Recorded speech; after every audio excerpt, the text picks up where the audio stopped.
soyez bénis, chers tous dans le Seigneur. Que la paix et la grâce du Seigneur soient sur votre vie. Heureux encore de partager avec vous ce matin un message particulier. Et nous bénissons le Seigneur pour cette télévision qui nous fait la grâce, oui, d'être le canal par lequel nous partageons le message avec vous. Que l'Éternel bénisse SAS Media, qui est une télé qui n'est plus à présenter à cause de la grâce qu'elle transporte. Ce matin, je veux pouvoir partager avec vous un thème particulier qui est la relation entre un père spirituel et son église. Je dis père spirituel, je veux parler de conducteurs, pasteurs, donc des guides qui sont établis sur nos vies et qui nous accompagnent.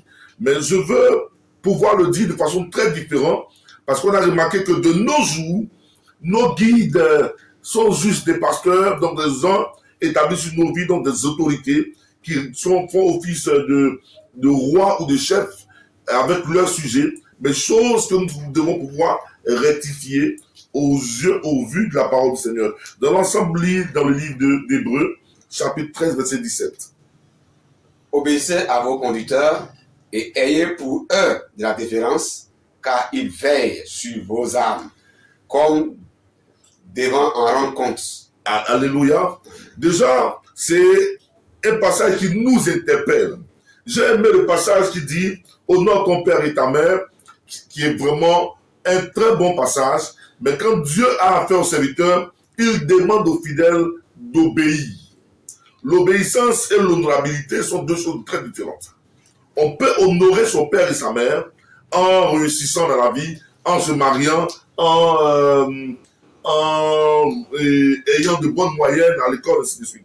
Mais quand on parle d'obéissance, on parle d'observer des recommandations. Donc, quelqu'un qui te donne des recommandations veut que tu puisses observer ces recommandations. Ça, c'est la responsabilité du fidèle à l'égard du pasteur. Quand Dieu a affaire aux parents spirituels, il veut que les parents spirituels soient vus d'une autre façon. En vérité, la responsabilité des parents physiques s'arrête là où celle des parents spirituels commence. À un certain moment de nos vies, il nous arrive de ne plus pouvoir obéir à nos parents biologiques. Mais il y a les hommes que Dieu met sur notre chemin, qui sont les parents spirituels, qui à n'importe quelle heure, quand ils nous interpellent, nous obéissons. En vérité, ces hommes-là sont appelés ceux qui ont la capacité ou le pouvoir de veiller sur nos âmes. Je veux pouvoir dire encore ce matin que le rôle du fidèle à l'égard du pasteur, c'est pouvoir le considérer, obéir plutôt à ce qu'il dit. Mais il y a aussi un rôle, un devoir du pasteur à l'égard du fidèle. Aujourd'hui, on ne parle que du devoir du fidèle à l'égard du pasteur, du devoir du fidèle à l'égard du pasteur, au point où les fidèles ont vraiment une véritable considération à l'égard de leurs parents spirituels. On dit parents spirituels parce que ce sont eux qui prient pour nous, comme l'a lu tout à l'heure, le pasteur, ce sont eux qui veillent sur nos âmes. Mais en dehors du fait de prier pour nous et veiller sur nos âmes, ils doivent pouvoir faire office de parents spirituels véritablement. On a remarqué qu'à l'église, on leur donne nos offrandes, on leur donne nos biens, mais au-delà de leur donner nos offrandes et nos biens, quel est réellement le rôle du parent spirituel? Et c'est dessus que je veux pouvoir m'accentuer. On dit il prie pour nous, mais quelle est la preuve réelle que les parents la prient pour nous? On dit non, ils nous soutiennent. En quoi réellement le parent spirituel nous soutient? Je me souviens de l'histoire de Jésus-Christ qui partageait avec ses disciples la parole et beaucoup d'autres choses. Mais la Bible dit le jour qu'il fut pris, il est mort et ressuscité. Mais après sa résurrection, il apparaît au bord de l'eau et il trouve Simon et les autres. Et il leur demande, n'avez-vous pas à manger? Et lui-même cuisine, oui, le poisson, et il leur donne le pain. Le poisson et le pain. Chose qui n'a rien à voir avec la spiritualité. En vérité, nous sommes seulement restés dans le domaine spirituel. Donc on prêche, on enseigne, on prie. Mais en vérité, nous ne nous conduisons pas réellement comme des parents. Parce qu'il y a le thème parent, il y a le thème spirituel. Donc on est d'abord parent et spirituel. Donc un parent doit pouvoir se conduire réellement comme un véritable père. Écoute-moi, cher enfant de Dieu. C'est vrai que nous sommes tous devenus des religieux sans observer certaines choses.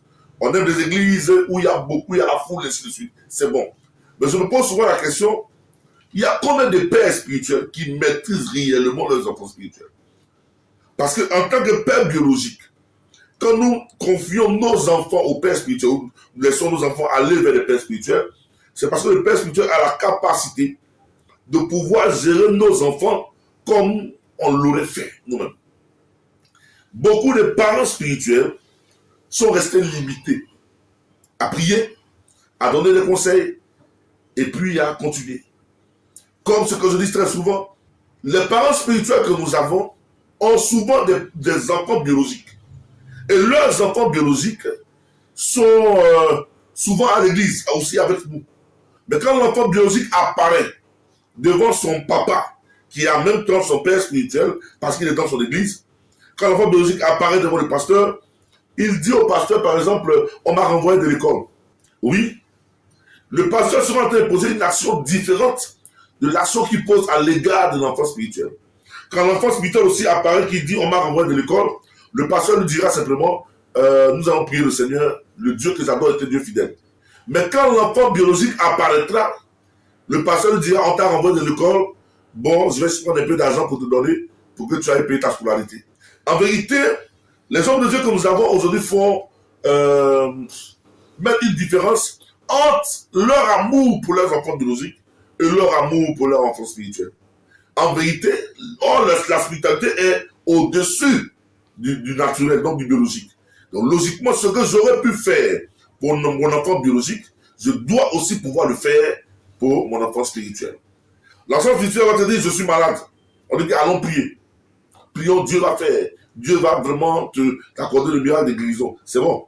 Mais quand son enfant biologique apparaît, immédiatement, il se dit, on va prier, c'est vrai, mais après la prière, il faut y aller à la pharmacie. Voici le gros problème qui existe en notre sein. Il est bon, agréable de se faire appeler père spirituel, mais il faut remplir tous les devoirs de père spirituel. En même temps, père, mais il faut aussi pouvoir s'occuper. C'est pourquoi Jésus dit, quand les gens viennent lui dire, les gens n'ont pas à manger, il ne dit pas, on va prier pour eux. Il dit, donnez-leur vous-même à manger. Comme vous dites, votre responsabilité, ce n'est pas seulement prier, mais votre responsabilité est aussi de donner. Car il y a plus de plaisir à donner qu'à recevoir. Et chaque enfant de Dieu devrait pouvoir savoir dans quelle position il se trouve. Il est bon d'avoir le père spirituel, mais avoir un père qui veille réellement sur son âme est encore mieux. Je connais certaines histoires que j'ai vécues personnellement, où je me permettais moi-même en tant que père spirituel d'approcher certaines personnes qui étaient des hommes qui tournaient autour de mes filles spirituelles, et puis parler avec eux, les encourager à marier mes filles. Chose qu'on aurait voulu pour nos enfants biologiques. Mais il faut aussi le faire pour les enfants spirituels, pour que celle-là ou celui-là se sente réellement dans sa maison. Donc la collaboration entre père spirituel et enfant spirituel doit être des choses qui vont au-delà de je vais prier pour toi, mais qui vont jusqu'à toucher le cœur de l'enfant spirituel pour qu'il se sente réellement dans sa maison. Qu'on sorte de la religion, mais qu'on devienne réellement un peuple soudé. Je veux qu'ensemble nous puissions lire toujours dans Jérémie 3, verset 15. Je vous donnerai des bergers selon mon cœur, et ils vous paîtront avec intelligence et avec sagesse. Voilà. Je vous donnerai des bergers. Dans d'autres versions, on dit, je vous donnerai des pasteurs selon mon cœur. Ça, c'est le Seigneur qui parle. Le désir de Dieu, c'est que ces hommes-là ne soient pas juste des ouvriers du royaume des cieux qui font juste leur devoir pour partir, mais qu'ils soient des hommes qui ont le cœur de Dieu. Or, avoir le cœur de Dieu, c'est manifester un amour parental à l'égard de l'individu. Sinon, quelqu'un peut passer 2 jours sans être à l'église, on ne sait pas savoir où il est, qu'est-ce qu'il vit, mais on dit qu'il est son père spirituel. Et quand tu apportes ton enfant, il prend. Donc en vérité, nous n'agissons pas selon le cœur de Dieu. Et je veux pouvoir encourager les uns et les autres, d'abord les fidèles, à savoir où ils sont. Est-ce que le berger avec lequel tu marches représente réellement un père spirituel qui agit dans tous les domaines de ta vie, ou c'est juste un berger qui a dans sa bouche Alléluia, Amen, viens on prie et puis tu pars. Ça c'est la religion.